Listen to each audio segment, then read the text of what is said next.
Hello, Scott Hebner here. We are so excited that you have joined us on theCUBE for the AI Agent Builder Summit. I'm the Principal Analyst for AI at SiliconANGLE Media and theCUBE Research, and welcome to this industry-unique digital summit, dedicated to exploring the transformative value of agentic AI and how to build AI agents and agentic workflows. During the summit, you will hear from 20 industry pioneers from a dozen companies sharing their real-world insights and experiences that can help you speed your way to ROI. And, of course, competitive advantage. This includes Semaphore.ai, Ascendion, AgilePoint, Deloitte, SAS, IBM, and Geminos.ai. And the real-world perspective of end-user businesses from Fitch Group, Emerson, Align, Hewlett-Packard, and G2. Finally, our team of industry analysts are here from theCUBE Research to be on hand to provide end-to-end coverage and analysis, helping you put all the pieces together. In this session, we'll kick off the summit with an analyst pregame show, if you will. We'll discuss what we have learned from hundreds of market engagements and ongoing research around the rise of agentic AI, including the strategic success factors that we recommend businesses prioritize as they start their journeys to agentic AI, the technology roadmap for building AI agents and wiring them together into agentic workflows that are intelligent and adaptive, and why agentic AI is the ultimate team sport in technology, all about harnessing an ecosystem of solution providers and internal contributors. With that, let me introduce two of my colleagues here at SiliconANGLE Media and theCUBE Research. Rob Strechay, our Managing Director and Principal Analyst covering data platforms, cloud infrastructure, and IT observability. He's been discussing agentic AI across a large cross-section of solution providers, and he'll help us gain a holistic view of what people are saying out there. And then Paul Nashawaty, our Principal Analyst specializing in application development and modernization, who knows the app dev market probably as well as anyone out there, and who has been spending a lot of time thinking through the intersection of an SDLC and agentic AI. So Rob, Paul, welcome. Thanks so much for being here. Glad to be on board. Yeah, thanks, Scott. This is going to be a great summit. Looking forward to it. Yeah, you guys are looking really sharp compared to how I usually see you guys. Thanks for dressing up. You got to bring the best for the audience here, especially with this highbrow agentic AI and how people are building it. Definitely, I'm excited for this. So bring the best. Yeah, there's no doubt this is dominating the market discourse these days, isn't it? Everywhere you go, everyone's talking about agentic AI. They're talking about AI agents. And I think what we're going to try to do here is separate the signals from all the noise that's out there. And I think we have a great lineup during the summit to kind of give us some really good insights into what's going on here. All right, guys, so let's start with what you think is going to be the most interesting thing that you're going to keep an eye on. What are the learnings from the summit sessions and everything that you're going to be really keeping an eye on here? What are you looking for, in other words? Paul, you want to start there? Absolutely. Scott, there's a lot happening. Of course, we know that AI is top of mind for many organizations. We know that AI is funded in many organizations. There's a separate budget for it. The impact to the application development and application modernization, AI is a big factor. What we see in our research, we saw a year ago, we ran a study, and we found that only 18% of production applications were running AI in the production application. We reran that study 9 months later and found that 54% of production applications are running AI in production. Now, today, of course, we see that AI is if you're not running AI, you're at a competitive disadvantage. So, Scott, there's a lot here, with regards to how organizations are, looking at AI across the CI/CD pipeline and across the overall SDLC. Yeah, I've been spending a lot of time with AI companies, right? Paul, you've been spending a lot of time with app dev and modernization companies. Rob, you've been really talking to a big cross-section of companies, as I mentioned before, right? From observability to data platforms to cloud. So I think you have a more holistic view. And so what are you hearing about agentic AI, that's going to really, from these companies that is going to make you look for something from these experts today and during the summit? Yeah, I think again, similar to what Paul was talking about, and building off of what Paul was talking about, because I think there's a lot of people who've gotten to POC with AI, or maybe they've gotten to a first use case. They've started out using APIs or API-driven LLMs and things of that nature, but now they're trying to get even further, and we're seeing that really a lot of the talks start to go to small language models, as we kind of predicted about a year and a half, almost 2 years ago now, that the long tail with inference and small language models, fine tuning, very industry specific types of AI is really where the market is going to go. But I think what people can learn out of today that's really key is, where do you get started? How do you start building on top of this? And it's not just about Gen AI, it's how do you bring together chain of AI and chain of thought and things of that nature, or mixtures of experts and all of the different technologies that go into that. As I look at it, down the stack from that towards the data platforms, there's a lot of pieces that have to go into the data wrangling, which a lot of the organizations are going to talk about today, about how they're helping with that at the agentic level and how you build into that. So I'm really excited, especially how that plays off the folks that are actually already building it. I was on with a customer this morning who's already building agents. In fact, they've released 2 agents this week, and you start to look at, it's not easy, and there's a lot of FUD out there and a lot of things that people have to get through. So I think people can sit back today, watch this, and watch all of the people we have on talk to, how do you succeed with this? How do you get out of death by POC? And I think that's a big key to today. Yeah, we've all been through many cycles of innovation here over the decades, right?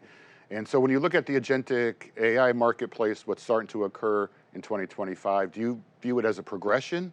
Is it a transformative moment? Is it hype? How would you kind of classify, if you were to kind of rank this with all the transformative moments that we've had over the last many decades? Paul? Yeah.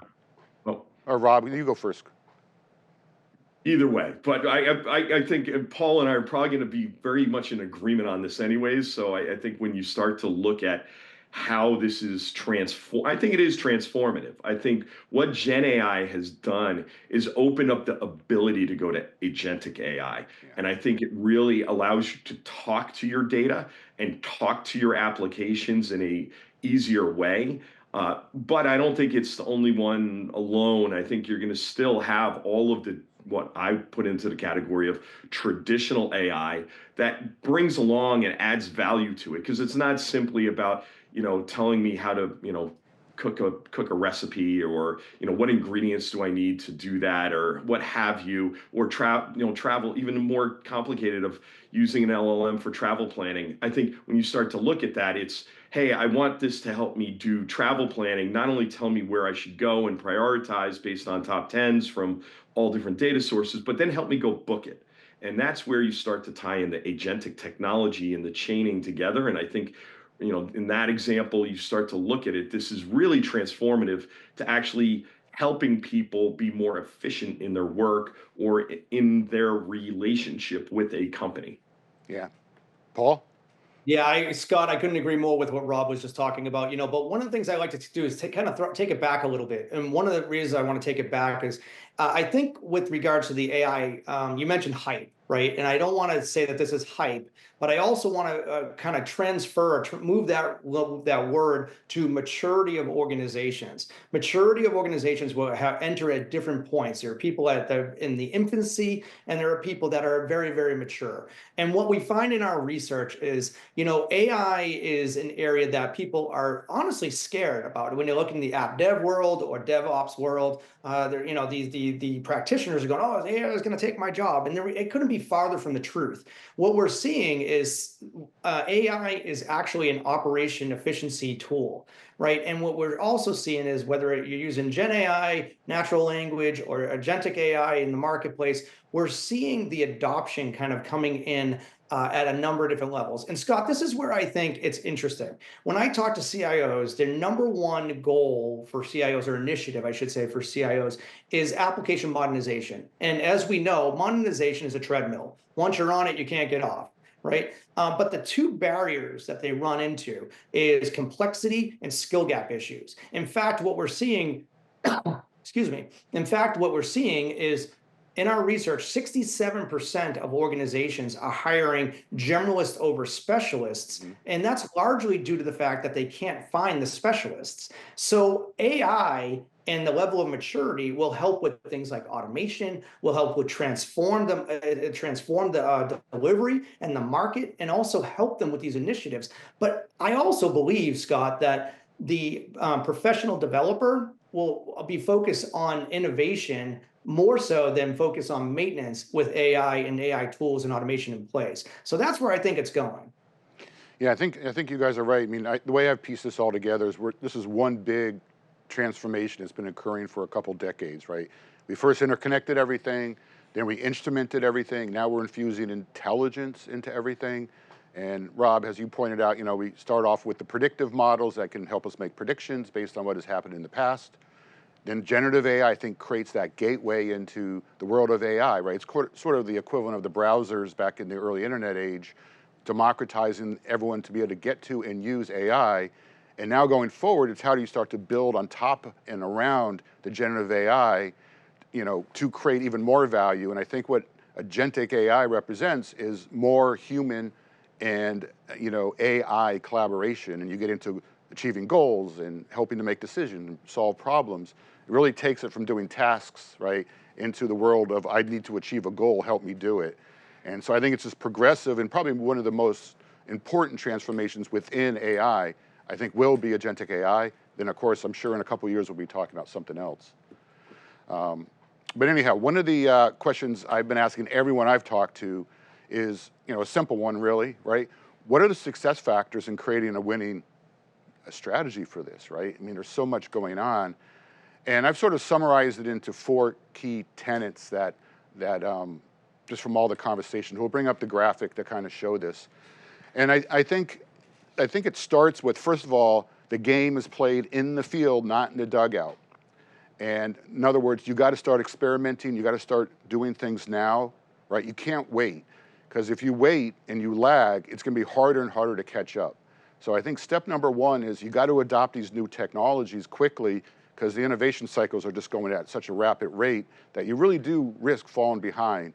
So don't wait to see what happens with agentic AI, get involved, right?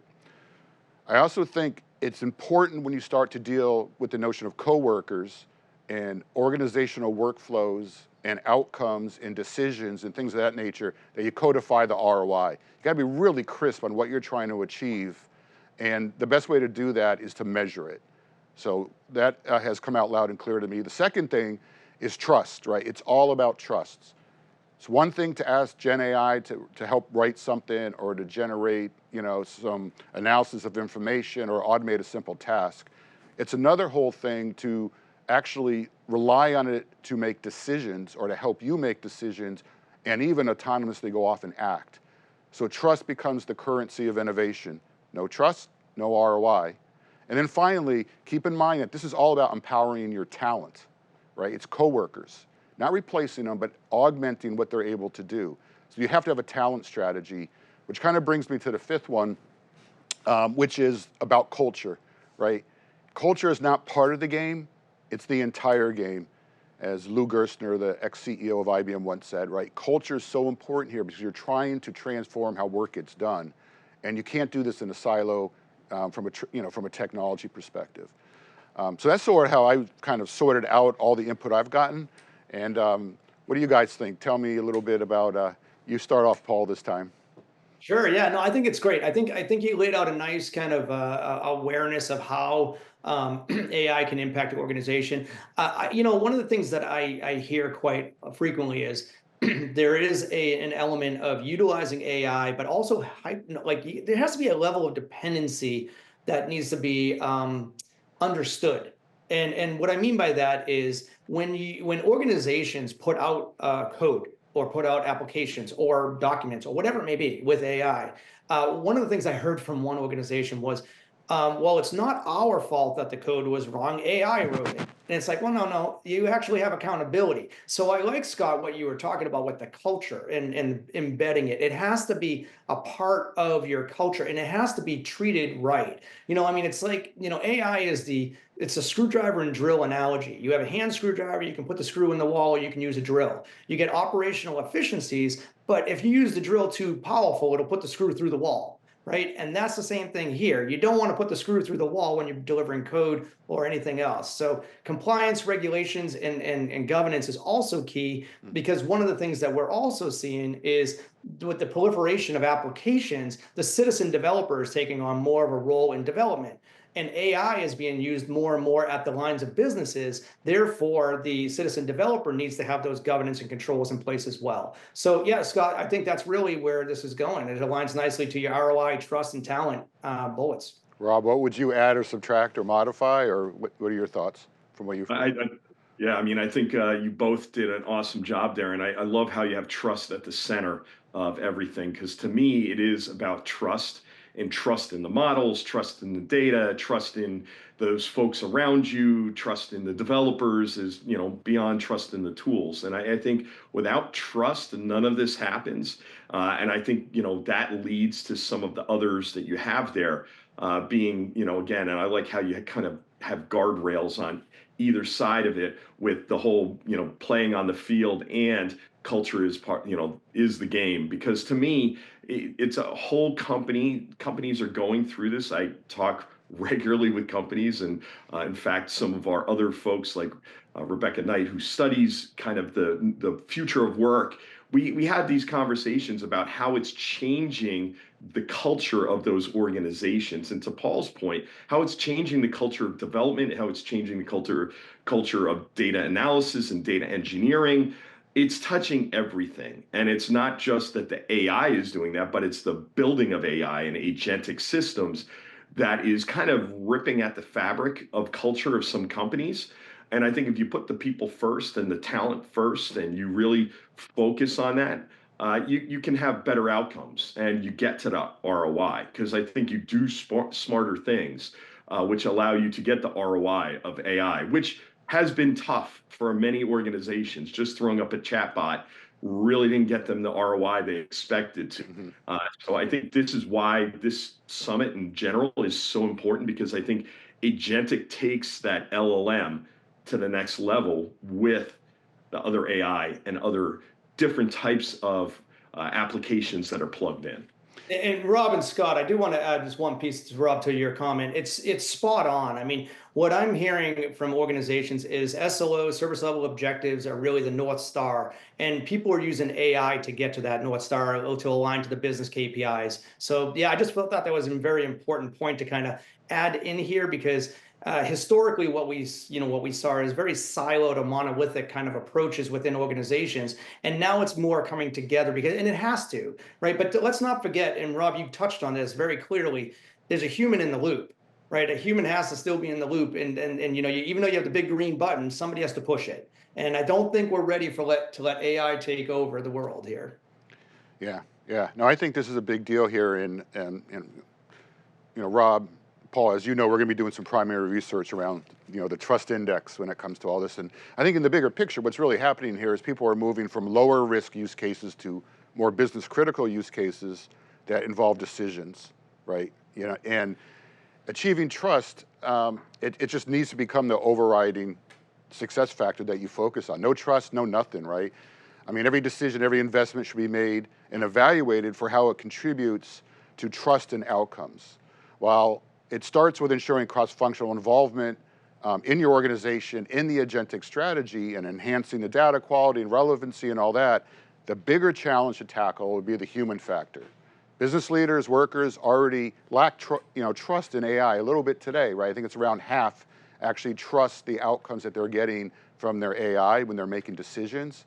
And with agents now promising to make business critical decisions and even act autonomously, the issue of trust will become even more pronounced. So if you think about it, are businesses really going to just blindly trust AI agents? I seriously doubt it. And that's why I've hardened my view that trust becomes the currency of innovation as we go forward here. The more trust, the more business will be willing to buy into innovation and agentic AI. And in the end, building that trust is what you need to focus on.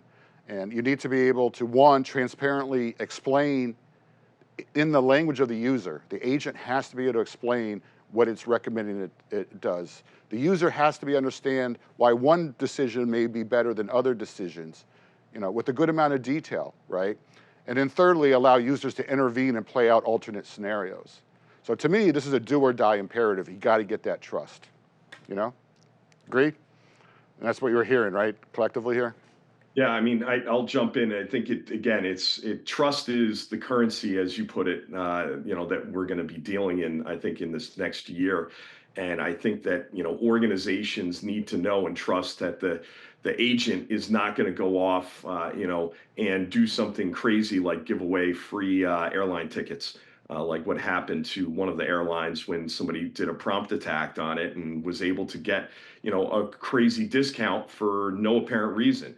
I think that was mainly an LLM use case, but you start to look at it, and as the agentic gets bigger, and because it's more than just an LLM, it's going to be more complex, and that trust in all of the pieces and how they're wired together and what platform they lie on is going to be key to where people are going to spend their money. And I think where organizations are going to spend their money is where they can get that trust, they can get the guardrails, they can get the ability to solve for some of those cultural issues that will make it simpler for people to develop on the platform, for add pieces to the platform to make it. Because I certainly, with the volatility that's been going on in the markets over the past month or so, I don't want my AI going out there that it hasn't seen somebody go and do a whole bunch of tariffs. Like that to me is when it starts to take into things and into account things that really it hasn't seen. How do you do that? Having the human in the loop at that point makes a lot of sense, because otherwise there's still some things that AI can't foresee or has not seen that could change the dynamics. And actually we can trust with that end user customer of that investment house, for instance. So yeah, I think trust being at the center, as I said earlier, before even knowing you were going down that path there, I think again you hit it on the head. So yeah, you think about it.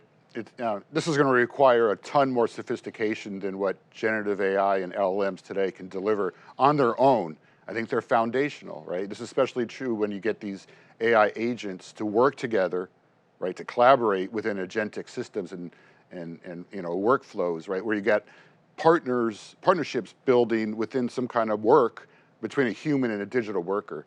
And I think the good news here is more and more vendors, more and more companies are democratizing all these capabilities. And what I've sort of pulled together here, and with the help of all you and the people we've been working with in terms of companies, we've come up with this metaphoric ladder to agentic AI. And George Gilbert was a big piece of this, which kind of provides a simple headlight into the journey ahead. And let me bring this up, and let's just talk a little bit on the technology roadmap, because I think you're going to hear about each one of these during the sessions that make up this summit. That's why I encourage you to watch them all.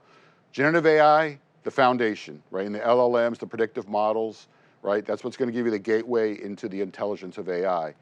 Step one is going to be you have to deploy domain-specific knowledge models that really understand the domain that you're trying to make decisions within, right? The context of the entities in the data set, how they relate to each other, right? Very, very important. The context, the perspective, that has to be built into this extended set of models on top of an LLM. You then have to infuse explainable decision intelligence, right? The decision intelligence has to be built in because it does not come from generative AI, right? And again, what good is a decision if you can't explain it? Because if no one can understand why, they're not going to trust it, right? Then from there, you got to, after you build that extended ecosystem of models, then you got to build your agents And our research shows more than half of businesses plan to actually acquire pre-built agents, customize them, and then integrate them with their own proprietary agents that they build. So you're gonna need a platform to do that. And then of course you get to the top layer here is how do you start to wire these agents into a system that can accomplish more complex work, right? Or help more complex decisions that a single agent can't do on its own, or when it's working with a bunch of people within some process to accomplish an organizational goal. And then this whole system has to learn continuously, right? Each one of these you see on this so-called ladder to agentic AI, we're going to touch on in this summit by different vendors and some of the customers that we've heard. And you know, that's the good reason why you want to watch every single session, right? So Rob, Paul, any key points you want to emphasize? Paul, let's go with you first here. All right, yeah, sure. I think that one, I love the maturity model that you have laid out here. I do want to say it's, I like to you use the word ladder, but I also think that any of the organizations looking at this can enter at any stage of the maturity, right? So it's not just a ladder. They can be on the, a couple of rings up, and they can get in there. The importance of this summit is incredibly important because of a couple of factors. And Scott, I know you've been echoing saying, hey, you want to watch every episode and every part of it, and I agree. And here's why: because one, AI in organization, as I mentioned earlier, has a separate budget in many organizations. Two, it's a competitive advantage for a lot of organizations, and if they're not using it properly, they can be competitively boxed out of the market.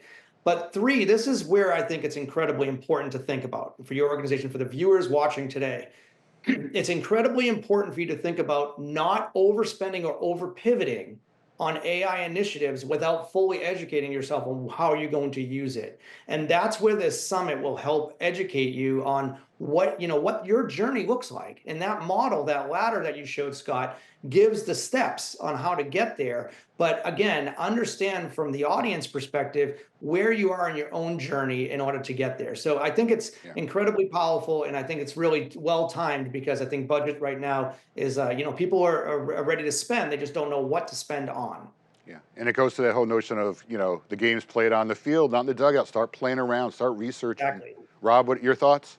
Yeah, no, I love how the ladder is, the first rung is understanding, the knowledge models and looking at that, because if you don't know your processes, and I think process automation has been around for a long time, it's gotten very sophisticated over the last few years. I think it's kind of that first rung on that ladder. I know I've talked to George many a time about it, and we sit there and you start to look up from the process and then say, okay, what are the steps that I can automate that AI can help with? Where does the human come in? Where do I not have to have a human? And understanding and mapping that out so you can get people out of the repetitive stuff that really kills productivity. And I think to know that and to understand that it's not all about the tech, but the tech enables you to go faster in doing these things, and having a platform to go and do and build agentic technology on top of really will help you, absolutely leapfrog a couple of rungs potentially, to Paul's point, and help in your maturity model as well. So I'm really excited about all the speakers that are coming on today, because I think they all have really unique perspectives on how to go about this. And I think that's the key is, don't just listen to one voice. You got to listen to a number of voices and understand how it fits your journey to agentic. Yeah, no, those are some good points. And, just think back to the last 3 years, right? Generative AI came on the scene, right? 3 years later, we're very much in the infancy of agentic AI, and it's going to mature rapidly. But I think we're still in that early stage, so it's time to experiment. We don't know what's the absolute right approach to getting this to work and to get to ROI, but it's time to get involved, right? So all right, Rob, Paul, really appreciate you being here. This has been an awesome conversation. All of us will be giving our analysis and keeping you guys up to date on social media and LinkedIn and so on, so please watch for all that. And please make sure that you all start to watch the sessions in the AI Agent Builder Summit. Again, there's 12 of them, and you'll hear directly from those leading the charge in agentic AI. And let me bring up a chart just to show you who's all you're going to hear from here. You will gain valuable insights and practical advice from these companies, from real-world implementations and real-world business strategies. You won't want to miss, as we've been saying, any of these sessions. You can access the agenda and all these sessions by visiting the Summit portal on thecube.net or by checking out our YouTube channel. And on the Summit portal, you can also learn more about the participating companies and the leaders speaking across these sessions.